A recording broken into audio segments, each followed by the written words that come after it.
The council chamber fell silent as Ambassador Threllax's question echoed through the crystalline halls. His violet eyes bore into Edward with the intensity of a dying star, waiting for an answer that would either cement peace between their species or shatter it entirely.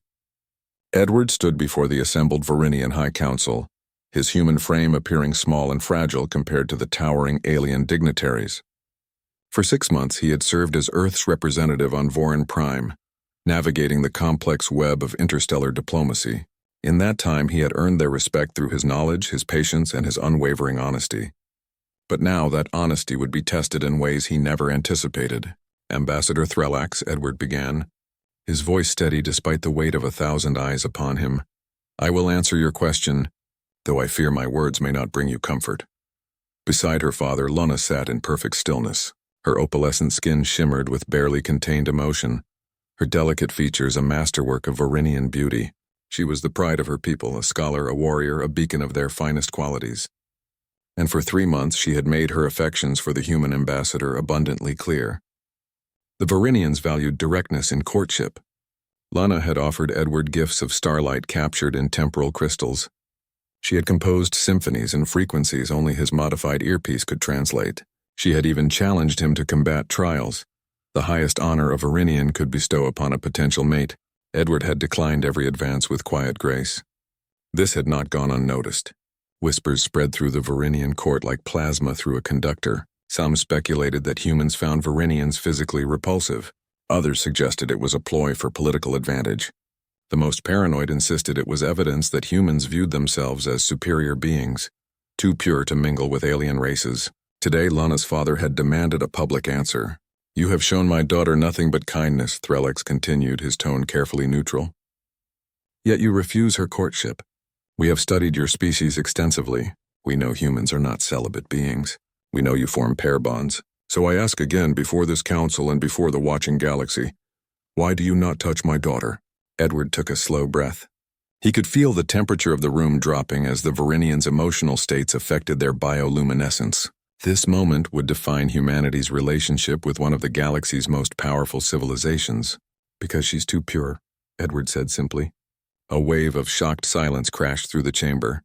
Lana's eyes widened, hurt flashing across her features. Threllax's crest flared crimson, a sign of rising anger. "Explain yourself, human," the ambassador commanded, his voice like grinding tectonic plates. Edward turned to face Lana directly, his expression gentle but resolute. "Your daughter is everything her people claim. Brilliant, strong, honorable. In my culture, we would call her a paragon. She represents the absolute best of what the Varinian people can be. And you find this distasteful?" Lana's voice trembled slightly. "No," Edward shook his head. "I find it intimidating, humbling, and ultimately incompatible with what I am." He turned back to the council, squaring his shoulders. "Humanity is not a pure species, counselors. We are the descendants of creatures who survived by being adaptable, treacherous, and endlessly creative in our violence. We evolved on a death world where everything wanted to kill us, so we learned to kill everything first. We are talented liars, gifted manipulators, and perhaps the most self-destructive species to ever achieve spaceflight." Murmurs rippled through the assembly. Edward pressed on. "Your daughter deserves someone who matches her virtue, someone whose soul mirrors her own purity of purpose. I am a human, counselors. My ancestors conquered their world through cunning and cruelty. We split the atom and immediately used it to destroy cities. We created medicines to save millions and weapons to kill billions, often in the same laboratories." Edward's voice grew softer, more personal. "I look at Lana and I see starlight given form. I see honor that has never been compromised, courage that has never been tainted with cowardice, and compassion that flows from genuine goodness rather than calculated self-interest. These are not human traits, counselors. These are aspirations we chase but rarely achieve." Lana rose from her seat, her movements fluid despite her obvious distress. "You think yourself unworthy?" "I know myself to be unworthy," Edward replied gently. "Not because you are alien, princess, but because you are better than I am. Better than most humans could ever hope to be. You deserve a partner who won't teach you to lie when truth becomes inconvenient, who won't show you how to rationalize cruelty for the greater good, who won't introduce cynicism into that remarkable optimism you possess." "But we are not children," Threllax interjected. "We are warriors! We have fought in the stellar wars. Yes, Edward agreed. And you fight with honor. You declare your wars. You spare your defeated enemies. You follow codes of conduct that would seem naive to human generals. Do you know what we call your battle strategies in our military academies? Academic exercises. Because no human nation would ever fight that way. We would exploit every rule you follow, break every code you honor, and feel perfectly justified doing so because survival outweighs ethics in human psychology. The council chamber had grown deathly quiet. Edward could see calculation in dozens of alien eyes as his words painted humanity in stark, unflattering reality. I care too much for your daughter to corrupt her, Edward said, his voice cracking slightly with genuine emotion. In my species' literature, there's an old saying, better to have loved and lost than never to have loved at all. But there's another saying we sometimes forget.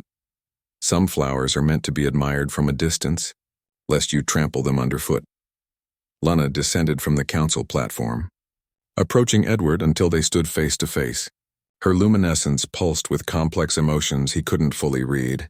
You are wrong about one thing, Ambassador, she said softly. I am not as pure as you believe. I have known anger, jealousy, and pride. I have made mistakes and harbored uncharitable thoughts. Then you are still purer than any human I've ever met, Edward replied with a sad smile. And you are more honorable than you give yourself credit for, Lana countered. A truly corrupt being would not refuse happiness out of concern for another's soul. Edward had no response to that. Threllax stood, his massive form radiating contemplation rather than anger. You have given us much to consider, Ambassador. You paint your species as monsters, yet your actions here suggest otherwise. Perhaps humanity is not pure, but perhaps purity is not the highest virtue.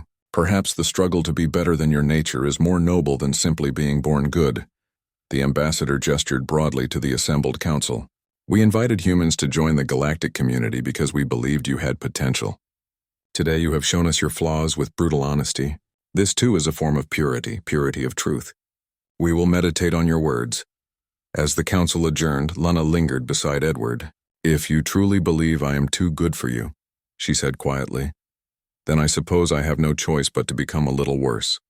And you, Ambassador, will have to become a little better. Perhaps we shall meet in the middle. Edward watched her walk away, her form shimmering like a promise in the filtered starlight of Vorin Prime. He had come to this world to build bridges between species. Instead, he had built walls around his own heart. Walls he told himself were for her protection. But as he stood alone in the empty council chamber, Edward wondered if perhaps he had underestimated both humanity's capacity for growth and Lana's capacity to love imperfect things. After all, humans had reached for the stars despite their flaws. Perhaps that was its own kind of purity, the purity of hope over nature, aspiration over instinct. Perhaps some bridges were worth building, even if you feared you might one day burn them down.